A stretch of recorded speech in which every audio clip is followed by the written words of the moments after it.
Môre Mikaela. Vandag se wiskundewerkies is om 'n prentjie wat hierso tussen al hierdie sommetjies is uit te vind. Okay. So eers moet jy al hierdie sommetjies uitwerk. Daar's plusse, daar's minusse en jy doen so goed. Wat is 3 minus 2?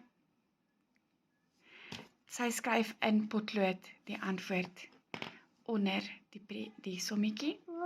3 vat weg 2. O, sorry, ek gaan nie vir jou sê nie.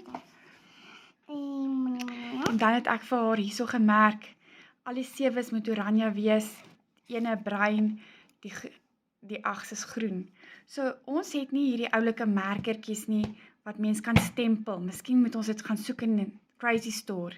Maar ons het stickers, wat groen is, en oranje, so sy gaan dit plak op daai.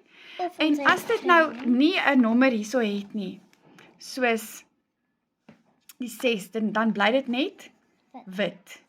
Of as dit, daar's geen 2's nie, so die 2's gaan wit bly. Ja, so dit gaan net wit bly. So of ons kan verf gebruik, of ons kan kruite gebruik, sy gaan dit dalk moet inkleur. Maar ons gaan nou sien wat is die prentjie. 'n sakkie.